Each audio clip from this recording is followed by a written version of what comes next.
Assalamualaikum warahmatullahi wabarakatuh. Perkenalkan, nama saya Fafa Syawia dan teman-teman saya. Saya Abdillah. Saya Sufia. Saya Lisa. Kami dari kelompok 2 kelas 12 IPS 1 akan meresensi buku novel yang berjudul Harimau. Selamat menyaksikan. Identitas buku, judul Harimau, pengarang Mozart Lubis, penerbit Yayasan Pustaka Obor Indonesia, tempat terbit Jakarta, tahun terbit 2020, cetakan ke-11, ukuran 11 x 17 cm, jumlah halaman 214, harga Rp45.000. Sinopsis. Novel ini menceritakan tentang perjalanan 7 orang lelaki kampung yang biasa mencari damar di hutan. Perjalanan mereka dalam mencari damar ini merupakan petualangan yang amat menegangkan. Dalam perjalanan itu, mereka telah merebut buruan seekor harimau tua yang kelaparan. Kemudian mereka pun dikejar-kejar oleh harimau itu. Berhari-hari mereka mencoba untuk menyelamatkan diri. Namun satu persatu dari mereka harus menjadi korban. Mulai dari Pak Balam, Talib, dan Sultan, semuanya telah menjadi korban. Selama kejar-kejaran itu, topeng-topeng ketujuh anak manusia itu pun terpaksa dibuka satu persatu. Mereka menganggap harimau kelaparan itu sebagai karma yang dikirimkan Tuhan untuk manusia-manusia yang berdosa. Bahkan orang yang mereka jadikan pemimpin adalah orang yang lebih buas daripada harimau. Sanip, seorang pemuda yang sangat ceria pun ternyata dia adalah seorang pencuri, pejinah, dan pedusta. Beberapa orang di antara mereka pun tidak berani menceritakan borok-borok yang pernah mereka lakukan selama ini. Sampai akhirnya terjadi pertengkaran antara Pak Haji dan Wakatok. Pak Haji tertembak oleh senapan Pak Wakatok dan menghembuskan nafas terakhirnya. Sebelum meninggal, Pak Haji sempat menasihati Buyung dan Sultan bahwa sebelum membunuh harimau yang buas, sebaiknya membunuh harimau yang ada di dalam hati sendiri. Dari nasihat itu, Buyung pun mempunyai akal untuk menjadikan Wakatok sebagai umpan untuk menangkap harimau buas itu. Dengan siasat itulah Buyung dan Sanip dapat melumpuhkan harimau kelaparan yang selalu mengincar mereka selama berhari-hari. Unsur intrinsik. Yang pertama, tema.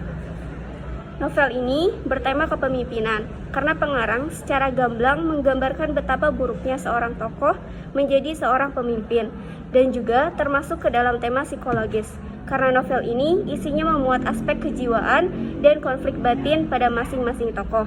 Kedua, alur atau plot. Alur yang terdapat dalam novel Harimau adalah alur maju atau progresif.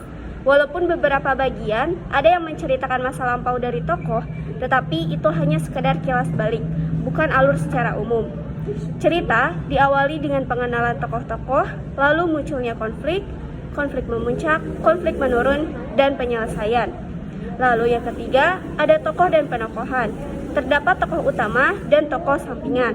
Tokoh utama yang pertama Pak Haji Rahmat, orang yang dihormati, taat beribadah, bijaksana, realistis, dan tertutup. Kedua, Wakatok, seorang dukun, pandai silat, penipu, pemaksa, dan egois. Ketiga, Buyung, pemuda pemberani, cakap, mandiri, memiliki jiwa kepemimpinan, pandai silat dan menembak, dan juga pemalas. Keempat, Sanip, periang, humoris, berani mengakui kesalahan sendiri, jujur, ingkar janji, suka mencuri. Kelima, Pak Balam, pendiam, jujur, dianggap pemberani. Keenam, Sultan, tidak tahan godaan, terutama terhadap wanita. Pengecut, tidak mengakui kesalahan sendiri dan lari dari masalah. Suka menyindir, penakut, dan suka mencuri. Yang ketujuh, Tolib, pendiam, tidak tegas, kurang berani sebagai seorang lelaki, tetapi berani mengakui kesalahannya dan juga suka mencuri. Kedelapan, Wah Hitam, misterius, sakti, suka mengeluh. Kesembilan, Siti Rubiah, tertutup, haus akan kasih sayang dan suka melamun. Lalu, tokoh sampingannya terdiri dari Zaitun, Wah Hamdani, Ayah Zaitun, Ayah Buyung, dan Ibu Buyung. Yang keempat, latar. Ada latar waktu, tempat, dan suasana. Yang pertama, latar waktu, petang, pagi hari, malam hari, siang, tengah malam, menjelang maghrib. Kedua, latar tempat. Hutan, kampung, rumah buyung, kamar, rumah Wah Hitam, ladang, dan sungai. Ketiga, latar suasana. Gembira, menegangkan, dan mencekam. Yang kelima, sudut pandang. Sudut pandang yang digunakan dalam novel Harimau-Harimau adalah sudut pandang orang ketiga. Hal ini dikarenakan pengarang menggunakan kata ganti orang ketiga atau menyebut tokoh dalam ceritanya. Keenam, gaya bahasa. Penulisan menggunakan bahasa sastra lama dan bahasa yang mencirikan daerah Padang seperti nama-nama tokoh, Wakatok, Wah Hitam, Buyung, dan lain-lain. Ketujuh, amanat. Yang pertama, kita harus selalu bersedia mengampuni dan memaafkan dosa-dosa orang lain terhadap diri kita sendiri. Kedua, kita tidak boleh menutup mata terhadap kezaliman yang menimpa orang lain.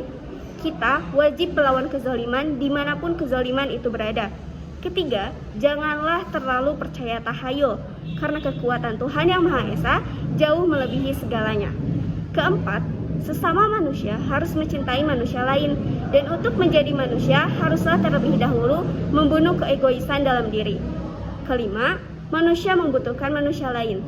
Manusia harus belajar hidup dengan kesalahan dan kekurangan manusia lain. Keenam, jangan mudah mengikuti hawa nafsu yang ada dalam diri sendiri. Ketujuh, janganlah mengganggu habitat hewan, karena hewan akan balik mengganggu kita. Kelebihan dan kekurangan. Kelebihan, sampul dengan buku yang menggambarkan harimau dan seorang pemburu, serta sinopsis cerita di bagian sampul belakang buku, akan membuat para pembaca penasaran dengan isi maupun alur cerita novel Harimau-Harimau. Kepiawaian pengarang dalam mendeskripsikan tokoh dan alur cerita secara detail membuat para pembaca bisa masuk dan merasakan ketegangan yang dirasakan setiap tokoh dalam cerita, serta membuat para pembaca terus penasaran dengan alur selanjutnya. Pengarang pun menyampaikan kritik halus terhadap rezim pemerintahan pada masa itu dalam buku ini. Kami rasa teman-teman yang suka dengan sesuatu berkaitan dengan politik, buku ini bisa menjadi referensi kalian. Novel ini cocok untuk teman-teman yang suka buku bergenre aksi dan laga. Kekurangan, bahasa yang digunakan adalah bahasa baku, sehingga pembaca harus berulang kali membaca untuk bisa memahami alur ceritanya. Kesalahan penulis dan tanda baca membuat buku tidak enak dibaca. Salah satu bagian buku ini pun menceritakan sesuatu hal yang vulgar dengan bahasa vulgar, sehingga buku ini disarankan untuk orang dewasa. Simpulan, novel Harimau-Harimau merupakan novel yang kaya akan nilai moral, nilai agama, nilai sosial, dan nilai budaya. Dalam novel ini juga diceritakan dengan lengkap dan terperinci bagaimana watak dan kepribadian masing-masing tokoh, yang mana di setiap tokoh memiliki kebaikan dan keburukan. Pesan yang disampaikan Mokhtar Lubis lewat novel Harimau-Harimau ialah dalam keadaan tertekan dan terancam, manusia tega berbuat apa saja demi keselamatan dirinya.